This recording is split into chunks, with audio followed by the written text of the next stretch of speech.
ગાથા નંબર 29 એમાં આપણે 10 પ્રકારના જે યતિ ધર્મ છે. હવે 8મું છે શૌચ ધર્મ.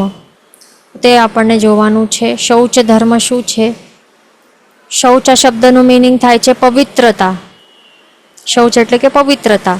શેની પવિત્રતા જાળવાની છે આપણને? મન વચન કાયા. આ શું છે? પૂતગલ છે ને. આ મન વચન કાયા, આ ત્રણેય યોગ એ શું છે? પૂતગલ છે. એટલે કે એ દ્રવ્યની પવિત્રતા સમજવાની. અને બીજું છે આને આત્માની પવિત્રતા. આત્મા એટલે કે શું? ભાવથી આપણને પવિત્ર બનવાનું છે, અધ્યવસાયો પવિત્ર કરવાના છે, તે છે આપણને. એટલે દ્રવ્યથી અને ભાવથી આપણને પવિત્રતા જાળવવાની છે. એને કહેવાય છે શૌચ ધર્મ. તો હવે આ શું છે કે મુનિઓને કેવી રીતે હોય છે એમનું પવિત્રતા, એ કેવી રીતે એ જાળવીને રાખે છે દ્રવ્ય અને ભાવ બંને રીતે? તો એ અહીંયા બતાડે છે કે મનની પવિત્રતા કેવી રીતે હોય છે. એમને સંગ્રહ કરીને રાખતા નહીં હોય ને, અપરિગ્રહી હોય છે.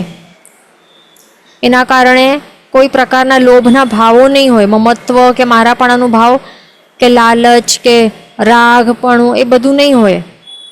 એટલા માટે બાહ્યથી એમને કોઈ એવી વસ્તુ, અને પ્લસ જે મુનિ ભગવંતો જેમ કે સાધુ હોય તો તે જે ઓપોઝિટ જેન્ડર છે એને અડતા પણ નથી, એનાથી દૂર રહે છે.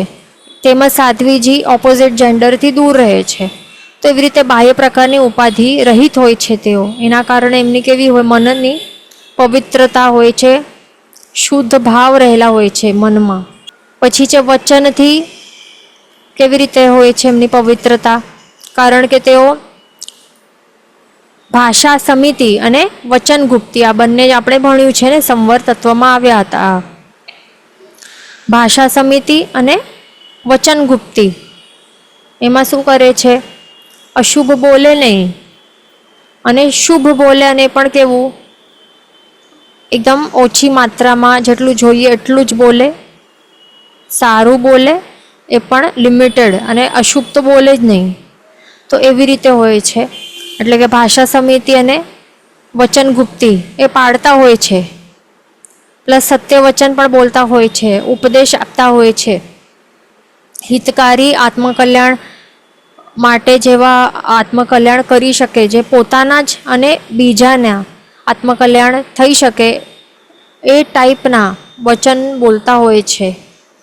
તો એવા સત્ય વચન તેઓ બોલતા હોય છે. એના કારણે એમનું વચન પણ કેવું હોય છે? વચન યોગ એ પણ પવિત્ર હોય છે.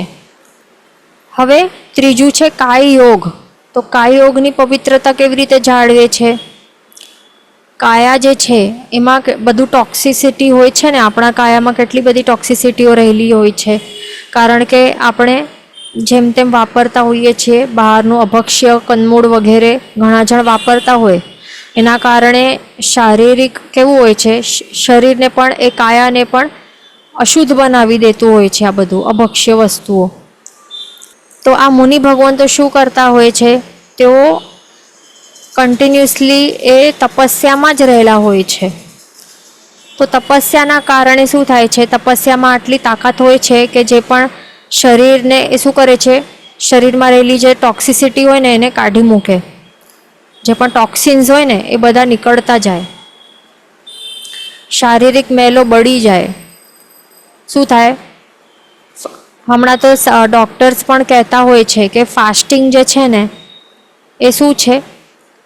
એ ડિટોક્સિફિકેશન પ્રોસેસ માટે બેસ્ટ છે બોડી માટે. એવી રીતે આ ડૉક્ટર્સ પણ કહે છે ને હમણાંના ટાઈમમાં. તો એ તો આપણા પ્રભુએ પહેલાંથી જ કહ્યું છે કે તપસ્યાથી તો શરીરનું જે ડિટોક્સિફિકેશન થાય એ તો બહુ નાનકડું એનું આ છે, એક નાનકડું ફળ છે. પણ મુખ્ય અને મેજર ફળ એ શું છે? મેઇન ફળ શું છે? કે કર્મો જે છે ને, આત્મા ઉપર જે કર્મો, આત્માને જે કર્મો જકડીને બાંધીને મલિન કરી રહ્યા છે ને, તો એ બળી જાય. બળીને એ આત્મા ઉપરથી જે એણે આવરણ કરી રાખ્યું છે આપણા ગુણો ઉપર, તો એ બધું નીકળતા જાય. તો એવું છે આ તપસ્યા, એવું તપસ્યાની અગ્નિ એવી આટલી આ છે, બળવાન છે. એટલે આ શરીરનું જે મેલ છે એ તો બહુ નાની વસ્તુ છે, એ તો ઓબ્વિયસલી એ તો દૂર કરે છે, ડિટોક્સિફિકેશન તો એ કરે જ છે શરીરનું. તો આવું મુનિની એવી રીતે કાયા પણ કાયાથી એવી રીતે પવિત્ર હોય છે. તો એવી રીતે આપણે મન વચન કાયાથી આપણે જોયું કે કેવી રીતે મન વચન કાયાથી કેવી રીતે પવિત્ર હોય છે. હવે અથવા શું કહે છે અહીંયા, શૌચ ધર્મ એવી રીતે પણ કહેવાય છે. કેવી રીતે? દ્રવ્ય અને ભાવથી બંને રીતે એવી રીતે કેવી રીતે કહેવાય છે કે મળમૂત્રાદી અશુચિઓની યથાયોગ્ય શુદ્ધિ કરનાર હોય છે. તો આ કેવી રીતે આ દ્રવ્યથી કહી શકાય છે, અને અહીં આટલો દ્રવ્યથી કહે છે, અને અહીંયાથી જે કહે છે તો તે ભાવથી સમજવાનું. ઓકે, તો જે મળમૂત્રાદી જે પણ અશુચિઓ છે તો એને યથાયોગ્ય શુદ્ધિ કરે છે. એટલે કે જેવી રીતે એ બધું અશુચિ પદાર્થો છે એને કેવી રીતે એને પરઠે છે, પ્રોપર વિધિપૂર્વક એ પરટતા હોય છે. જે પણ આંખો દ્વારા અને જે દંડાસન દ્વારા એ પૂંજી પ્રમારજીને જે પણ બોલવાનું હોય છે, અણુજાણ જસુગો વોસીરે કરીને જે પણ, અને પ્રોપર વિધિપૂર્વક તેઓ એવી રીતે અશુચિઓને એવી રીતે પરટતા હોય છે અને એવી રીતે એ શુદ્ધિ રાખતા હોય છે. તો એવી રીતે કહી શકાય દ્રવ્યથી શુદ્ધિ, દ્રવ્યથી પવિત્રતા. એવી રીતે આ બીજા અર્થથી એવી રીતે પણ કહી શકાય. આ તો પહેલું આપણે મન વચન કાયાના યોગની પવિત્રતા, આ આપણે આ શું જોયું, આ દ્રવ્યથી એક રીતે આપણે જોયું, અને આ બીજી રીતે આપણે આ જોયું. ઓકે, હવે ભાવથી પવિત્રતા કેવી રીતે જાળવતા હોય છે? રાગ દ્વેષના ત્યાગનું તેઓનું લક્ષ્ય હોવાથી આત્માને પણ પવિત્ર કરતા હોય છે. જે રાગ દ્વેષ એટલે કે શું છે? જે મોહનીય કર્મ છે, એ મોહનીય કર્મ કેવું છે? આત્માના ગુણો, જે સ્વાભાવિક ગુણો છે એને જે મલિન કરી દેતું હોય છે. તો આવા મોહનીય કર્મ રૂપી જે મળ છે એ મળને સાફ કરવાથી શું થાય? શૌચ ધર્મનું પાલન થાય. એટલે કે એક પવિત્રતા જળવાય છે, આત્માને પવિત્ર કરાય છે, સ્વચ્છ કરાય છે. એમનો એ જ લક્ષ્ય હોય છે કે રાગ દ્વેષને જેટલું થાય એટલું ત્યાગ કરે. તો એવી રીતે મોહનીયનું ક્ષય અથવા તો ઉપશમ કરતાં કરતાં આગળ વધતા હોય છે. આત્માને ધીરે ધીરે ધીરે ધીરે પવિત્રતા 100% પવિત્ર બનાવવાના જે સ્ટેજ છે, જે પ્રોસેસ છે, એમાં આગળ આગળ વધતા હોય છે. તો એવી રીતે દ્રવ્ય અને ભાવથી બંને રીતે આ પવિત્રતા જે એવી રીતે એ જાળવતા હોય છે, તો એને શૌચ ધર્મ કહેવાય છે. તો એ આપણને પણ ફોલો કરવાનું છે. હવે આગળ નેક્સ્ટ શું છે? આકિંચન ધર્મ, આકિંચન્ય ધર્મ. તો એમાં શું છે? કિંચન એટલે કે કંઈ પણ, અને એટલે કે નહીં, એટલે કાંઈ પણ નહીં. અકિંચન એટલે કે શું? કાંઈ પણ નહીં, એટલે કે કાંઈ પણ નહીં રાખવાનું. અકિંચન ધર્મને સિમ્પલ વર્ડ્સમાં શું કહે છે? કોઈ પણ કાંઈ પણ પરિગ્રહ નહીં રાખવું. એટલે કે કોઈ પણ ચીજ વસ્તુ, પરિગ્રહમાં શું આવે? વસ્તુ પણ આવે, વ્યક્તિઓ પણ આવે. તો કોઈ પણ પ્રકારની વસ્તુ, ન તો કોઈ વ્યક્તિઓ, કોઈને પણ નહીં રાખવાનું. કેવા પણ ટાઈપનું પરિગ્રહ નહીં રાખવું, તો એને કહેવાય છે અકિંચન ધર્મ. તો આવી રીતે અહીંયા શું પાછો શું કહે છે? દ્રવ્યથી અહીંયા આપણે સમજી શકાય છે કે અહીંયા દ્રવ્યથી બતાડ્યું છે શું? કે કંઈ પણ વસ્તુ પરિગ્રહ નહીં રાખવી. અને અહીંયા ભાવથી કહે છે તેમજ મમત્વ પણ નહીં રાખવું, તે અકિંચન ધર્મ છે. એટલે કે બંને રીતે એવી રીતે સેમ આપણને બંને નયેથી સમજવાનું છે. શું કહે છે ભાવથી? કે મમત્વ પણ નહીં રાખવાનું. એટલે કે કોઈ પણ વસ્તુ કે વ્યક્તિ ઉપર મારાપણાનું ભાવ, કે આ મારું મારું, એને કહેવાય મમત્વ. મારાપણાનું જે ભાવ છે એ પણ નહીં રાખવાનું, તો એને કહેવાય છે અકિંચન ધર્મ. એટલે જેમ કે સિમ્પલ વર્ડ્સમાં કંઈ પણ નહીં, એટલે કે મારું કાંઈ પણ નથી. આટલું સિમ્પલ જે મંત્ર છે કે કાંઈ મારું કાંઈ નથી, તો એ આપણે જો એને ફોલો કરીએ અને એકદમ મગજમાં બેસાડી નાખીએ અને કન્ટિન્યુઅસલી આ ઉપયોગમાં રહેલું હોય કે મારું કાંઈ પણ નથી, મારું કાંઈ પણ નથી, વસ્તુઓના વ્યક્તિઓ, તો કહેવાશે કે આપણે જે અકિંચન ધર્મ છે એ આપણે એને આત્મસાત કરી રહ્યા છે. અનુભૂતિના સ્તર સુધી એ આપણે પછી પહોંચી શકશું. રાગ દ્વેષની ગ્રંથિઓ આપણે તોડી શકશું. તો એવું છે આ કિંચન્ય ધર્મ. ઓકે,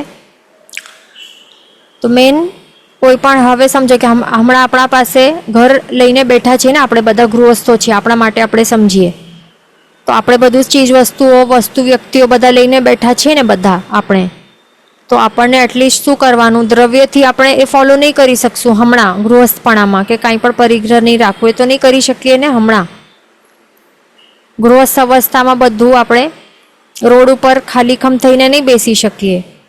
તો એટલીસ્ટ શું કરવાનું, આપણને ભાવથી આપણને ફોલો કરવાનું. એટલે કે ચીજ વસ્તુ હોવા છતાં પણ, કોઈ પણ વસ્તુ કે વ્યક્તિઓ પણ હોવા છતાં પણ મમત્વ નહીં રાખવાનું કે આ મારા વ્યક્તિઓ છે કે આ મારી વસ્તુઓ છે. તો એ એટલીસ્ટ તો ફોલો કરી શકાય ને, એટલે એ આપણને ધ્યાન રાખવાનું. અને મુનિ ભગવાન તો શું કરી શકે, બંને રીતે ફોલો કરતા હોય છે, દ્રવ્યથી પણ અને ભાવથી પણ. એટલે દ્રવ્યથી પણ કંઈ પરિગ્રહ નહીં રાખે, એના કારણે એમને મમત્વ ભાવ પણ નહીં આવે. આટલું સરસ તેઓ ફોલો કરી શકતા હોય છે. એટલે કે એટલા જ માટે જે મુનિ જીવન છે એટલા જ માટે એ ચઢિયાતો કહેવાય છે. અહીંયા ક્વેશ્ચન છે કે મન પવિત્રતા ઇઝ ભાવ ઓર દ્રવ્ય પવિત્રતા. જે અહીંયા મનથી પવિત્રતા કેવી રીતે જાળવતા હોય છે મુનિ ભગવાન, તો કે બાહ્ય ઉપાધિ રહિત હોય. એટલે કે બાહ્ય કોઈ પણ એવું એમના પાસે એવા પરિગ્રહ, કંઈક વસ્તુઓ કે વ્યક્તિઓનું કોઈ પણ પરિગ્રહ નહીં હોય. એના કારણે મનમાં એવા કોઈ પણ ટાઈપના રાગના ભાવો નહીં આવે. મન શું છે? મન એક યોગ છે. મન શું છે? એક દ્રવ્ય કહેવાય છે. આ પૂદગલ કહેવાય છે. મન શું છે? એ પૂદગલ છે. એટલા માટે આપણે અહીંયા એને દ્રવ્યમાં નાખવાનું. અને જે અધ્યવસાયો આવે આત્મામાં તો તે ભાવ કહેવાય છે. એટલે મન યોગ, જો મન યોગ પવિત્ર હોય તો પછી આત્મામાં અધ્યવસાયો એ પણ પવિત્ર થઈ શકાય. અને મનનો યોગ એમાં જો અશુભ, એટલે કે એનું મિસયુઝ આપણે કરીએ, અશુભ વિચારો કરીએ, કેવા અશુભ વિચારો, રાગ દ્વેષ વાળા એવા કંઈ પણ, તો પછી શું થાય, આપણા જે અધ્યવસાયો કે આત્મામાં રહેલા જે ભાવો છે એ પણ અશુભ થઈ જાય. એટલે કે દ્રવ્યો જે છે એ ડાયરેક્ટલી આત્માના ભાવ ઉપર, અધ્યવસાય ઉપર ડાયરેક્ટ અસર કરે છે. એટલે કે મન જે છે એ દ્રવ્ય કહેવાય, પૂદગલ કહેવાય. મન શું છે? આ ત્રણેય યોગ શું છે? પૂદગલો છે આ ત્રણેય. તો આ પૂદગલ જે છે એની અસર ડાયરેક્ટ શું થાય છે? આત્મા ઉપર થાય છે, આત્માના અધ્યવસાયો કે ભાવો ઉપર થાય છે.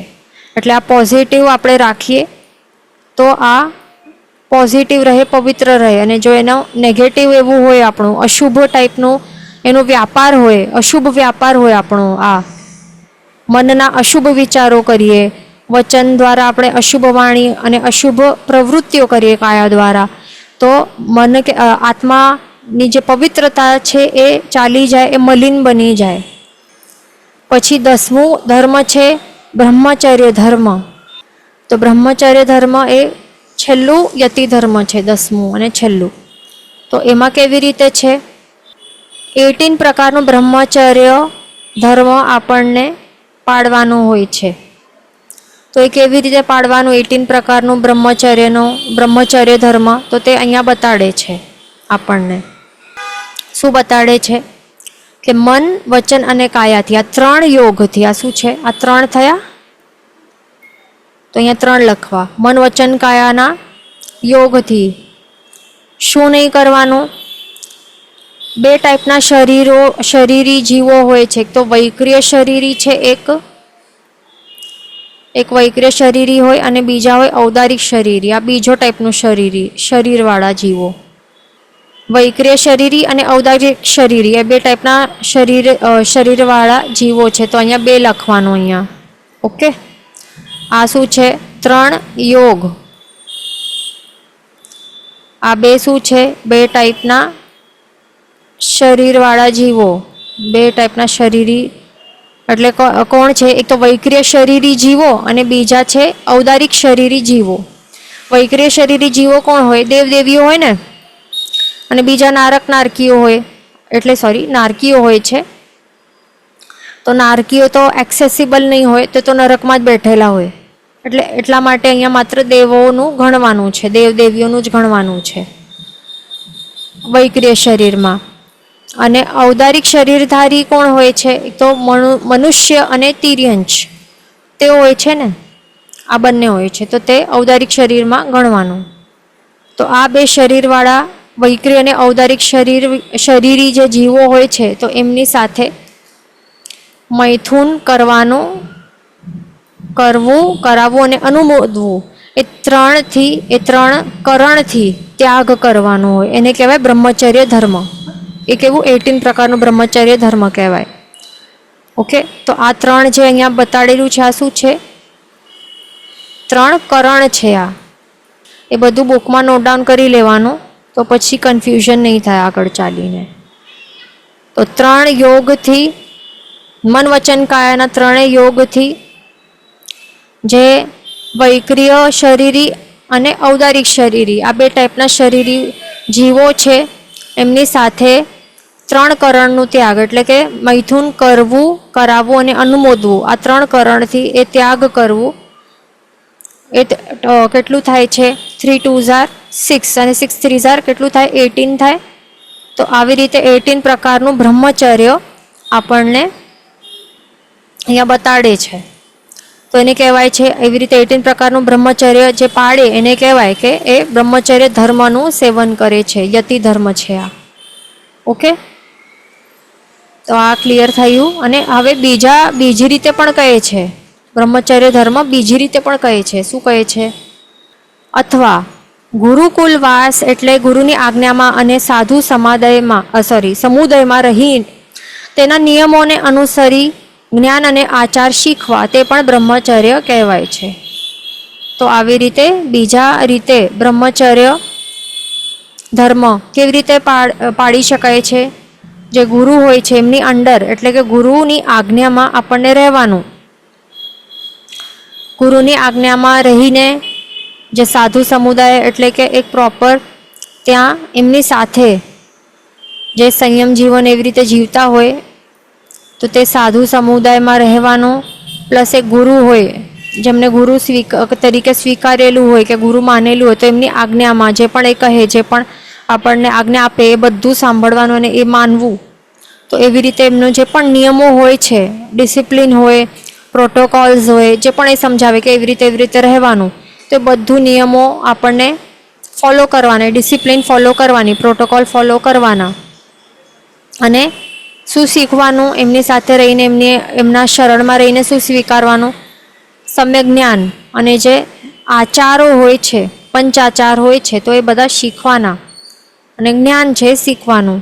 તો એને પણ કહેવાય છે કે બ્રહ્મચર્ય ધર્મ આપણે પાળ્યું એ કહેવાય છે. ઓકે, બ્રહ્મચર્ય શબ્દનું મિનિંગ શું થાય છે? બ્રહ્મ એટલે કે આત્મા. આત્મા એટલે કે શું? જે સ્વાભાવિક ગુણો જે હોય છે આત્મામાં, એમાં ચર્ય કરવું એટલે કે ચર્યા કરવી. ચર્યા એટલે કે એમાં જ રહેવાનું, એમાં જ રમણતા કરવાની, એમાં જ ફરવાનું. ચરવું કે ચર્યા કરવી એટલે કે શું? એમાં રહેવું, ફરવું, રમણતા કરવી, તે છે. તો ક્યાં રહેવું, ફરવું, રમણતા કરવી? તે બ્રહ્મમાં. બ્રહ્મ એટલે કે આત્મામાં, એટલે કે આત્માના સ્વાભાવિક ગુણોમાં રહેવાનું. અબ્રહ્મનું સેવન નહીં કરવાનું, એટલે કે જે પર ગુણો છે, જે આપણા પોતાના ગુણો નથી પણ પારકા ગુણો છે, એટલે કે શું? જે પૂતગલના ગુણધર્મો છે, તો એમાં રમણતા નહીં કરવાની, અથવા તો વિભાવ દશામાં રમણતા નહીં કરવાની, કે દોષોમાં રમણતા નહીં કરવાની. તો એને કહેવાય બ્રહ્મચર્ય. તો આવી રીતે ગુરુનો સહવાસ કરવાથી, એમની આજ્ઞામાં રહેવાથી, જ્ઞાન ને આચાર શીખવાથી શું થાય છે? બ્રહ્મચર્ય એટલે કે આત્માના ગુણોમાં રમણતા એ આપણે કરી શકીએ છીએ. એટલા માટે એને બ્રહ્મચર્ય ધર્મ કહેવાય છે બીજા રીતે અહીંયા. ઓકે, એ ધ્યાન રાખવાનું. તો આવી રીતે શું બતાડે છે?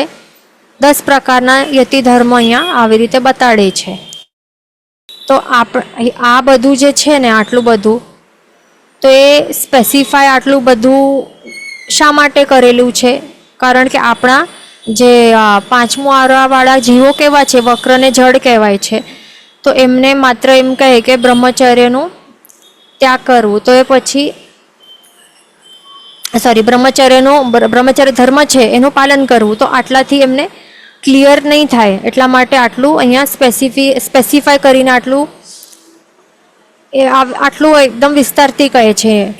એટલે કે એમ જો કહેતા હોય, એટલે કે વક્ર જડતાના કારણે શું થાય એમને કે ખાલી બ્રહ્મચર્ય ધર્મનું પાલન કરવાનું છે, તો પછી માત્ર મનુષ્યો સાથે મૈથુનનો ત્યાગ કરવાનું, એમ જ કીધું ને. આપણે થોડી તિર્યંચો કે વૈક્ર્ય સાથે ના પાડ્યું છે. તો એવી રીતે પણ એવા ક્રોસ, એવી રીતે વક્ર જડતાના કારણે એવા ક્વેશ્ચન કે એવા ડાઉટ કે એવા કોઈ લાગતું હોય છે. એટલા માટે આટલું એવી રીતે અહીંયા સ્પેસિફાય કરીને આટલું હમણાંના કાળના જીવો માટે અહીંયા બતાડ્યું છે. એવી રીતે હોય છે. ઓકે, તો આવી રીતે આપણે 10 પ્રકારના યતિ ધર્મ અહીંયા સમજી લીધા. હવે આગળની ગાથા આવે છે 30મી ગાથા. એમાં શું હવે સ્ટાર્ટ થશે? 12 ભાવના હવે સ્ટાર્ટ થશે. આ બધું શું કયા તત્વમાં આવે છે? 9 તત્વમાંથી આ બધું આવે છે, સંવર તત્વમાં આવે છે. સંવર તત્વ એટલે કે શું? આ બધા જે પણ હમણાં 10 પ્રકારના યતિ ધર્મ જોયા, અને હવે જોશું 12 ભાવનાઓ. તો એ બધું સેવન, એ બધુંનું આચરણ કે સેવન કે આદરવાથી શું થશે? સંવર થશે. એટલે કે શું? નવા જે કર્મો છે એ આવવાનું સ્ટોપ થઈ જશે, એટલે કે અટકી જશે. આપણે એને રોકી શકશું. આત્મા ઉપર એનું બંધ થવા નહીં દે. એટલે કે જે આપણા ઘરના બારી બારણા હોય ને, આપણું આ ઘર છે, ઘર આત્મારૂપી આ ઘર છે, તો એમાં જે બારી બારણાઓ હોય જે ખુલ્લા હોય ને, જેના કારણે કર્મો અંદર કે કચરા કે રજ ધૂળ અંદર આવી શકે, તો એ આપણે બંધ કરી નાખીએ છીએ. આ સંવર ધર્મનું એવું પ્રભાવ હોય છે. ઓકે, તો જે 10 પ્રકારના યતિ ધર્મ અને 12 ભાવનાઓ એનું સેવન કરવાથી આ બધા બારી બારણાઓ બંધ થઈ જશે, અને કચરારૂપી જે કર્મરૂપી જે કચરો છે એ અંદર આવી નહીં શકશે, આત્મા ઉપર એ બંધાઈ નહીં શકશે. તો એવું પ્રભાવ છે. તો એટલા માટે આપણને આ ભણવાનું છે. શું છે આ 12 ભાવનાઓ? તો બધાને આ ગાથા ગ્રહણ કરવાની છે, સાથે બોલવાનું છે. પઢમ મણિચ્ચ મ શરણમ સંસારો એ ગયા ય અનત્તમ અસુતમ આસવ સંવરો ય તહ હણિજરા નવમી. પાછો એક વખત ગ્રહણ કરશો. પઢમ મણિચ્ચ મ શરણમ સંસારો એ ગયાય અનત્તમ અસુતમ આસવ સંવરોય તહણિજરા નવમી. અહીંયા ધ્યાન રાખવાનું. આ શું છે? ણી છે. ની નહીં બોલવાનું. ની એ અલગ જ લેટર જ ડિફરન્ટ છે. આ ન શું છે? એ અલગ લેટર છે. અણ એકદમ અલગ લેટર છે.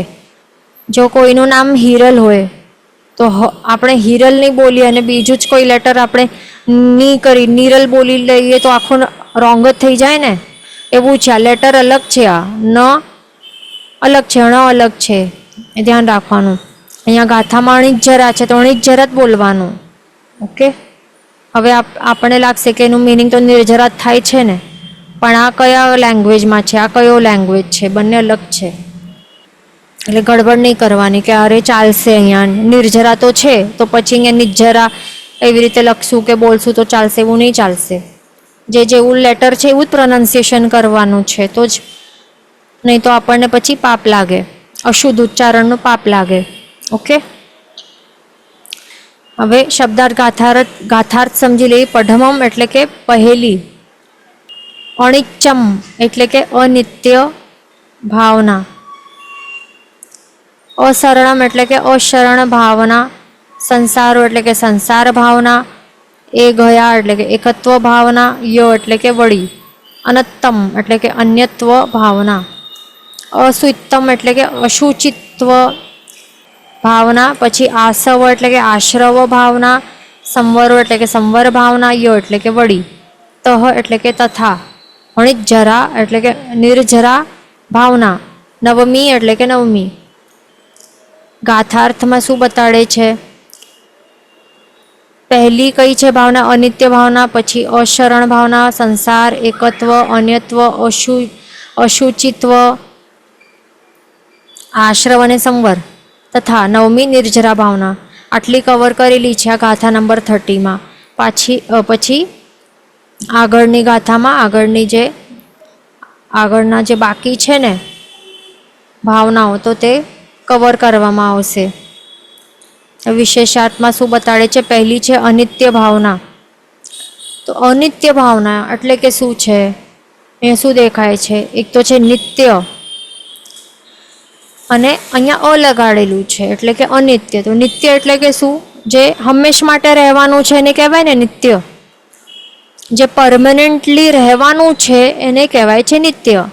તો અ લગાડ્યું એટલે શું થઈ જાય એનું મિનિંગ? જે નિત્ય નથી એટલે કે જે પરમેનન્ટલી રહેવાનું નથી અહીંયા, એને અનિત્ય કહેવાય. એટલે કે જે ટેમ્પરરી છે, જે ટ્રાન્ઝિટરી છે, કે જે વિનાશવંત છે, ચપલ છે, નાશવંત છે, નશ્વર છે, એને કહેવાય અનિત્ય. તો એવી ભાવના ભાવવી, એવા ટાઈપનું ભાવના એટલે કે ભાવવી એટલે કે એવા ટાઈપની થિંકિંગ કરવાની, એવી વિચારધારામાં ઉતરવું, તો એને કહેવાય અનિત્ય ભાવના. એટલે શું કહે છે? લક્ષ્મી, કુટુંબ, યૌવન, શરીર, દૃશ્ય પદાર્થો એ સર્વ વીજળી સરખા ચપલ વિનાશવંત છે, આજ છે અને કાલે નથી. એવા ટાઈપની આપણને વિચારધારામાં ઉતરવું, કે ચિંતવન કરવાનું. એટલે કે વસ્તુઓની અસ્થિરતા છે, એટલે કે ટેમ્પરરી છે, એની સ્ટેબલ નથી, કોન્સ્ટન્ટ નથી. તો એવા ટાઈપનું ચિંતવન કરવું એને કહેવાય અનિત્ય ભાવના ભાવવી. અને આવા ટાઈપની ભાવના ભાવવાથી શું થાય? નવા કર્મો નહીં બંધાય આપણા, એટલે કે સંવર થાય. આટલું જ નહીં, પણ નિર્જરા પણ થાય છે આપણી, ધ્યાન રાખવાનું. કર્મોથી હળવા તો આપણે એટલે કે કર્મોનું સંવર તો કરી શકીએ છીએ, સ્ટોપ તો કરી શકીએ છીએ નવા કર્મોનું બંધ, પણ સાથે સાથે જૂના કર્મોનું પણ જોરદાર નાશ કરી શકાય છે. અને 4 ઘાતી કર્મોનું પણ નાશ થઈને કેવલ્યાન પ્રગટ થઈ શકે છે. આવા ટાઈપનો પ્રભાવ છે, આ પાવર છે આ 12 પ્રકારની ભાવનાઓમાં. એટલા માટે આપણને શું કરવાનું? એનું પ્રેક્ટિસ કરવાનું. આ ભાવમાં આપણે જો પ્રેક્ટિસ કરશું આ બધું, તો એટલીસ્ટ સમ્યક દર્શન ગુણ તો પ્રગટી શકશે ને.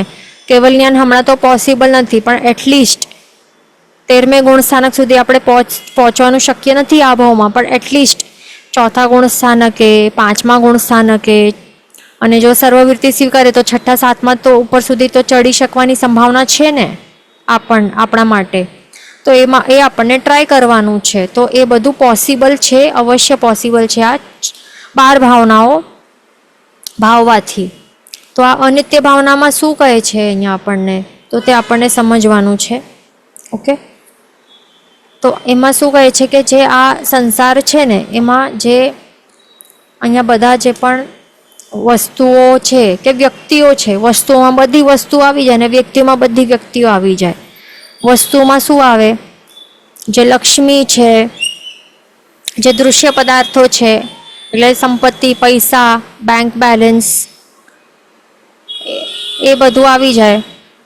ઘર છે, દુકાનો છે, પછી જમીન છે, એ બધું આવી જાય. પછી હજી દ્રવ્યમાં શું આવે? પોતાને મળેલું જે શરીર છે એ બધું એ પણ આવી જાય. તો એ બધું જ બધી વસ્તુઓ એ બધી અનિત્ય છે. આજે છે, કાલે નથી, વિનાશવંત છે. એક સમય પણ કંઈક એવું થઈ જાય અને બધું ચાલ્યું જાય. હવે ફ્લડ્સ આવી જાય તો બધાના ઘર આખા વહી જાય ને. ઘર અને સામાન બધું નીકળી જાય. પછી બીજા કોઈની સાથે એવું કંઈક ફ્રોડ થાય કે બીજું કંઈક એવું લોસ થાય, તો પૈસા બધું સફાચટ થઈ જાય. પછી છે વ્યક્તિઓ, તેમાં કુટુંબ આવે, કોઈ પણ જે આપણે પોતાના માનતા હોય ને કે આ મારા વ્યક્તિઓ છે, મારી ફેમિલી છે, મારા રિલેટિવ્સ છે, મારું ફ્રેન્ડ સર્કલ છે, જે પણ મારું લાગે એ બધું વ્યક્તિઓમાં સમજી લેવાનું બધાને. તો એ પણ બધા વિનાશવંત છે. બધાનું આયુષ્ય બધા થોડી ઇમોર્ટલ છે. અનલિમિટેડ આયુષ્ય થોડી કોઈ લઈને આવ્યું છે. દેવતાઓ પણ ઇમોર્ટલ નથી. બધા કેવા છે, બધાનું આયુષ્યનું એક લિમિટ છે. આ પૂરો કરશે, મૃત્યુ થઈને નીકળી જશે. એકલા આવ્યા છે, એકલા નીકળી જશે. એટલે બધું અનિત્ય છે. કોઈ પણ ન વસ્તુ ન વ્યક્તિ કોઈ પણ પરમેનન્ટ નથી. અહીંયા બધા વીજળી સરખા છે. વીજળી કેવી હોય? વીજળી કેટલી વાર જોઈ છે ને, આકાશમાં વીજળી થાય તો કેટલા હાર્ડલી 2 સેકન્ડ સુધી આપણને દેખાય. 1-2 સેકન્ડ સુધી દેખાય અને પછી વિનાશ થઈ જાય ને. વીજળી કેવી હોય? ચપળ, વિનાશવંત કેવી હોય? બસ આ બધા વ્યક્તિઓ અને વસ્તુઓ એવા જ વીજળી સરખા જ છે, આ વિનાશવંત. એટલા માટે યાદ રાખવાનું કે આ બધા વસ્તુઓ, યૌવન એ પણ કેવું છે, each and every second we are getting older. દરેક સમયે જેવી રીતે પાસ ઓન થાય છે ને, આપણે બધાનું જે એજ છે એ વધતું જાય છે ને, આપણે ઓલ્ડ એન્ડ ઓલ્ડ થતા જઈએ છીએ ને, એટલે આ યૌવન જે છે એનું નાશ થતું જાય છે ને પ્રતિ સમયે. એનું એ જ મિનિંગ છે ને. એવું તો નથી ને કે કોઈ રિવર્સ એજિંગ થાય છે કોઈનું, એ નહીં થાય ક્યારેય પણ. એટલે યૌવન પણ કેવું છે, વિનાશવંત છે. તો એટલા માટે અભિમાન શા માટે કરવાનું? લક્ષ્મીનું પણ અભિમાન શા માટે કરવાનું? આજે છે, આવતીકાલે નથી. આજે કરોડપતિ છે, સમજો કે 2 દિવસમાં મૃત્યુ થઈ ગયું અને જન્મ્યો ક્યાંક તિર્યંચ બની ગયો અથવા તો નરકનો જીવ બની ગયો, તો શું થઈ ગયું? ગરીબ બની ગયું 1 જ સેકન્ડમાં. 2 સમયમાં એટલે કે જેટલા 2 દિવસમાં મરણ થશે તો 2 દિવસમાં શું થશે? લક્ષ્મી આખી નીકળી ગઈ ને, પછી ગરીબ બની જશે. એવું છે આ બધું. કોઈ પણ કાંઈ પણ પરમેનન્ટ નથી. તો તે આપણને એવા ટાઈપનું જે થિંકિંગ કરતા રહેવાનું, જે પણ. એટલા માટે આપણને આ બધી એવા ટેમ્પરરી વસ્તુઓ છે, ટેમ્પરરી વસ્તુઓ પાછળ આપણને પાગલ બનીને પછી પાપ કર્મો શા માટે બાંધવું? આ મૂર્ખતા જ કહેવાય ને. પછી શરીર છે એ પણ નાશવંતો છે. શરીર સાથે લઈને તો જવાના નથી ને આવતા ભવોમાં, કે મને બસ આ રૂપ ગમે છે, આ મારું ફાઇનલ, આ સ્ટેમ્પ મને આ જ જોઈએ, પછી દરેક ભાવમાં આ જ જોઈએ. થઈ શકે? કોઈનું નહીં થાય ને. આ ભાવમાં ભલે આવા ટાઈપનું વર્ણગંધ રસ સ્પર્શ સારા અશુભ મળ્યા છે, પણ આવતા ભાવમાં અશુભ વર્ણગંધ રસ સ્પર્શવાળું શરીર મળી જશે. જેવું કર્મ હશે એવું મળશે ને. નવો શરીર અલગ આકારનું મળશે. તો પછી શું થાય? વાંદરાનું શરીર મળી જશે, પછી સર્પનું મળી જશે. પછી એટલા માટે હમણાં જે શરીર મળ્યું છે તો એનો શણગાર પણ શા માટે કરવાનો? કાંઈ ફાયદો છે? કાંઈ ફાયદો નથી. જે પણ પછી જે સ્ત્રીઓ કે પુરુષો પાછળ પાગલ બનતા હોય છે રૂપ પાછળ, તો એ રૂપ પણ કેવું? એ પણ નાશવંત છે. એક દિવસે પણ કરમાઈ જવાનું છે. જેવી રીતે ફૂલ પણ છે, એ ફૂલ પણ કરમાઈ જાય. એવી રીતે યૌવન પણ એવું છે, એ પણ કરમાઈ જવાનું જ છે. અને બધા અંતમાં ક્યાં જવાના છે? જે સ્મશાન છે એમાં રાખ જ બનવાના છે બધાના શરીરો. તો એટલા માટે આપણને યાદ રાખવાનું. જે સનત ચક્રવર્તી હતા એ કેટલા રૂપના અંબાર હતા, પણ શરીરમાં જ્યારે એક જ સાથે 16 મહારોગ જ્યારે ત્રાટકી પડ્યા તો ત્યારે શું થયું? એમને ખ્યાલ આવ્યું કે શરીર કે જે રૂપ છે એ કેવું નાશવંત છે. એટલા માટે સીધો એમણે શું કર્યું? સંયમ સ્વીકાર્યું સીધો. પછી હનુમાનજીનું પણ એક્ઝામ્પલ અહીં આવી શકે છે અનિત્ય ભાવનામાં, કે જ્યારે ઇવનિંગ સમય હતું ને, તો ઇવનિંગના ટાઈમમાં સ્કાયમાં જોયું હશે ને, અલગ અલગ કલર્સના જે વાદળો અલગ અલગ કલર્સ થતા હોય છે ને ઇવનિંગના સમયમાં. ઓરેન્જીશ થાય, પિંકિશ થાય, પર્પલિશ પણ થઈ જાય, બ્લુઇશ થઈ જાય, પછી ડાર્ક પર્પલ, એવા ટાઈપના જે ક્લાઉડ્સ છે, કલર્સ છે, બધું શું થાય? ક્ષણભરમાં જે બધું જે બ્યુટી છે બધું નષ્ટ થઈ જાય. એટલે કે આ બધું શું છે, જે વાદળો જે છે, જે પણ કલર્સ છે, તો એ પણ નાશવંત છે. તો એના કારણે એમને શું થયું, વૈરાગ્ય પ્રગટ થયો અને સાધના, જોરદાર સાધના આરાધના કરીને મોક્ષની અવસ્થાની પ્રાપ્તિ કરી હનુમાનજીએ. પછી અહીંયા શું આવે છે બીજું, કરકંડુ રાજાનું પણ અહીંયા એક્ઝામ્પલ આવી શકે છે. એ બધું નોટ ડાઉન કરતા જવાનું, એક્ઝામ્પલ્સ જે પણ આપણે વાત કરીએ છીએ. સનત ચક્રવર્તીનું આવે, પછી હનુમાનજીનું આવે, અને હવે આપણે કરકંડુ રાજાનું પણ આપણે વાત કરીએ છીએ કે કરકંડુ રાજાએ શું જોયું. એમણે પહેલાંથી જ આ એક બળદને જોતા હતા. એક એવું હૃષ્ટપૃષ્ટ હતું, એકદમ જોરદાર, ભરાવદાર અને સ્ટ્રોંગ. પણ ઘણા વર્ષો બાદ તેમની નજર એ સેમ બળદ ઉપર ગઈ, તો ત્યારે એ બળદની હાલત કેવી હતી, આખો કૃશ થઈ ગયું હતું એનું શરીર, આખો હાડકા દેખાતા હતા. તો એમણે પૂછ્યું, તો એટલે કે એ જોઈને એમને એકદમ આઘાત લાગી ગયું, જાણે કે આટલો પહેલાં હૃષ્ટપૃષ્ટ શરીર હતો અને આટલા વર્ષો પસાર થતાં હમણાં કેવું કૃશ થઈ ગયું છે. તો શરીર કેવું નાશવંત છે, યૌવન કેવું નાશવંત છે. એટલા માટે એમને આવા વિચારધારામાં પડતા, અનિત્ય ભાવના ભાવતા એમણે વૈરાગ્ય પ્રગટ થયું અને દીક્ષા સ્વીકારી. પછી દશરથ રાજાનું પણ અહીંયા એક્ઝામ્પલ આવી શકે છે. દશરથ રાજાનું અહીંયા એક્ઝામ્પલ આવી શકે છે. એમણે શું કર્યું, એક વૃદ્ધ કંચુકીને એમણે જોયું અને એમણે જોયું કે જે યૌવન છે એ કેવું છે, અનિત્ય છે, ટેમ્પરરી છે, અને વૃદ્ધ અવસ્થા એ તો આવવાની જ છે. આવી રીતે એ વિચારધારામાં પડીને એમને પણ દીક્ષા સ્વીકારી. પછી એટલે આટલા આપણે એક્ઝામ્પલ્સ લઈ શકીએ છીએ. ઓકે, અહીંયા આવ્યું છે ચાર્ટમાં કે સંબંધ વિલ ઓલ્સો કમ ઇન અનિત્યતા.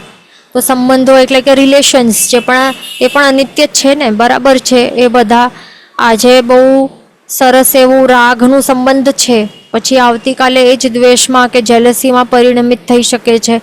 બધું જ અનિત્ય છે. અહીંયા ધ્યાન રાખવાનું. એટલા માટે એમાં ઇન્વેસ્ટ જ શા માટે કરવાનું, ઇમોશન્સ અને ટાઈમ, આ બધું ઇન્વેસ્ટ શા માટે કરવાનું, કોઈ પણ રિલેશનને સ્ટ્રોંગ કરવા માટે. આ વિચારવા જેવી વાત છે. આપણે તો કેટલા બધા મોટિવેશન સ્પીકર્સ એમ જ કહેતા હોય છે ને, સોશિયલ મીડિયા ઉપર શું કહેતા હોય કે ટાઈમ ઇન્વેસ્ટ કરવાનું, ટાઈમ એન્ડ ઇમોશન્સ ઇન્વેસ્ટ કરશો તો રિલેશનશિપ્સ વધારે સ્ટ્રોંગ થશે અને ખુશીથી જીવન જીવી શકશો. પણ સાચે આ બધું કરવા જેવું છે આપણને.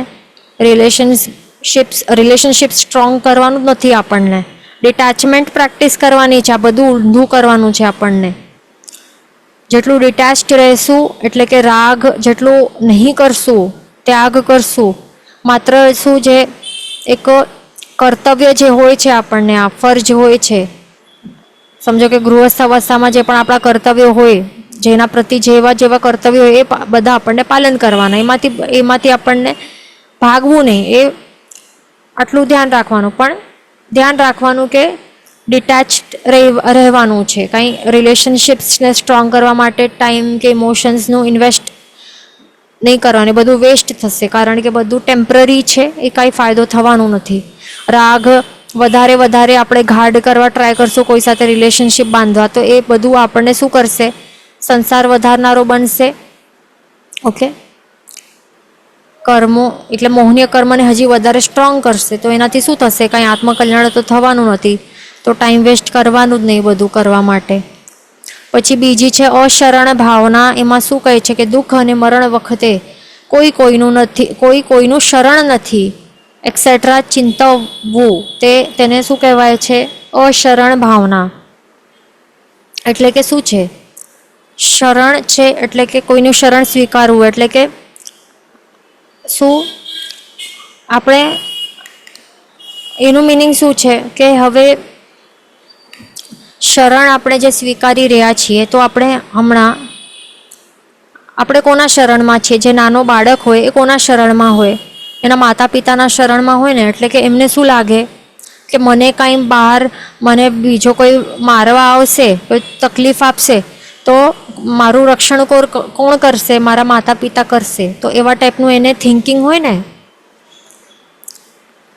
એને આવા ટાઈપની થિંકિંગ હોય અને એના કારણે એ નીડર હોય ને, બહાર જ ફરતો હોય તો ત્યારે રમતો હોય, ઘરની બહાર રમતો હોય તો ત્યારે એને એક ડર નહીં હોય, કારણ કે મને કંઈ કરવા આવશે કોઈ તો પછી મારા માતા પિતા અહીંયા ઘરમાં અહીંયા સામે બેઠેલા છે મારા રક્ષણ કરવા માટે, તો મને ડરવાની જરૂર નથી. એવા ટાઈપનું જે થોટ્સ છે તો એને કહેવાય છે કે આ જે બાળક છે એણે પોતાના માતા પિતાનું શરણ સ્વીકાર્યું છે.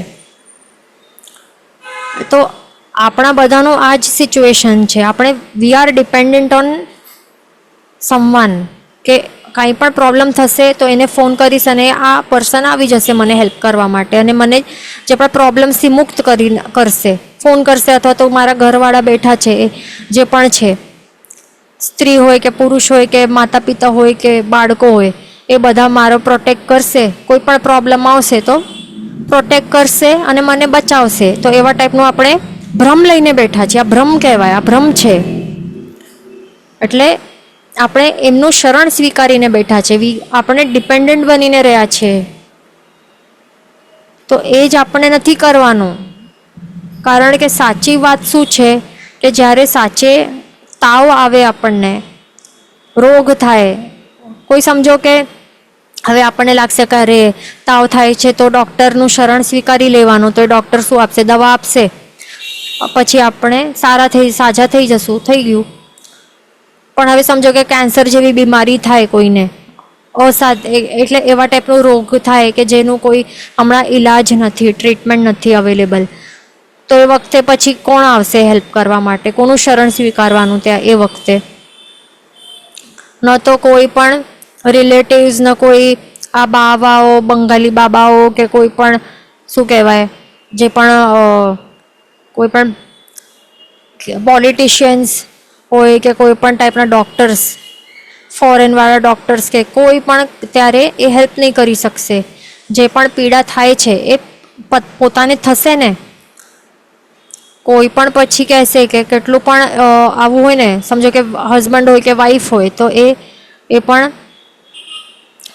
એમને પણ આપણે રિક્વેસ્ટ કરશું કે થોડું પીડા લઈ લે મારાથી, અડધી પીડા લઈ લે, તું સહન કરી લે, મારાથી નથી થતું. તો એક લઈ શકશે?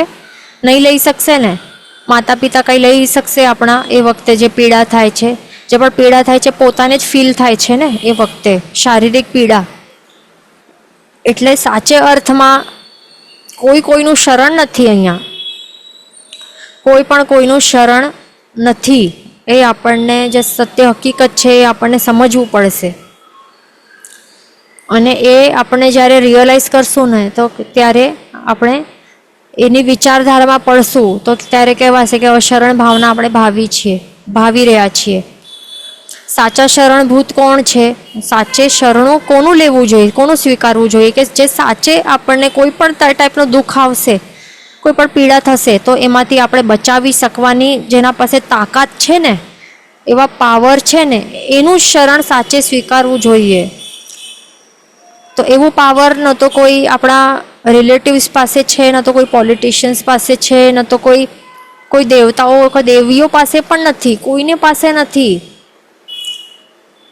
તો એમનું શરણ આપણને નહીં સ્વીકારવું જોઈએ. કે કંઈ થયું તો ભાગ્યા ત્યાં મિથ્યાત્વી દેવદેવીઓને માંગવા માટે કે અરે મારું મને આ દુઃખ થયું છે, કે અથવા તો આ કોઈ મરણ, કોઈ પર્સન છે રિલેટિવ, તો એ આઈસીયુમાં છે તો એને બચાવો, તો ત્યારે કોઈ બચાવવા માટે કોઈ દેવદેવી, મિથ્યાત્વ દેવદેવી પ્રગટ થાય છે ત્યાં?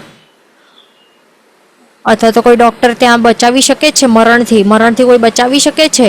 નહીં ને. તો જે મરણથી બચાવી નહીં શકે એવા જે પણ કોઈ પણ મિથ્યાત્વી દેવદેવીઓ અથવા તો કોઈ પણ રિલેટિવ્સ કે ડૉક્ટર્સ કે કોઈનું પણ શરણ પછી સ્વીકારવા જેવું આપણને લાગે છે, શું એમના પાસે આટલી પાવર છે? નથી ને. તો એ બધું પ્રૂવ થયું કે એમના પાસે નથી આટલી પાવર.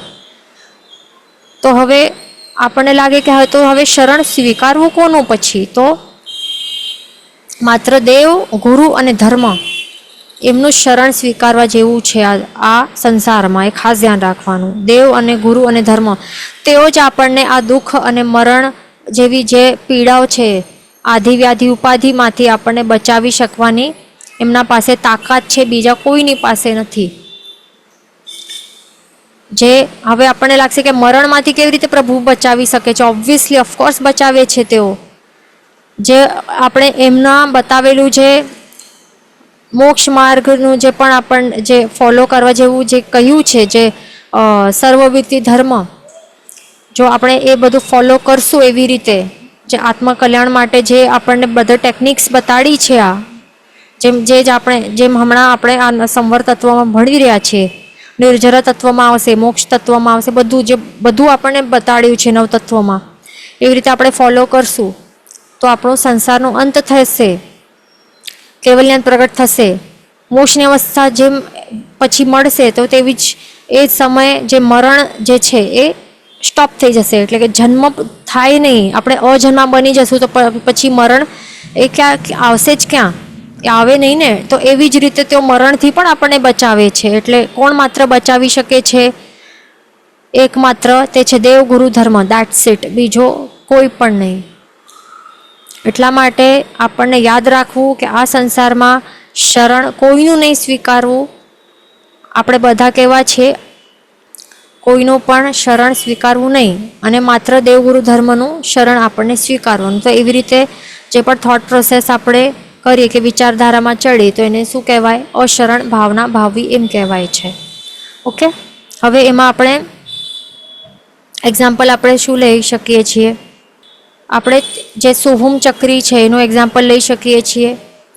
તો શુભમ ચક્રી છે, ચક્રવર્તી છે, તો એ જે ચક્રવર્તી હોય એ કેટલા માલિક હોય, કેટલા, એટલે એના પાસે એમ કહી શકાય ને કે એક રાજા પણ નહીં, મહારાજા એકદમ.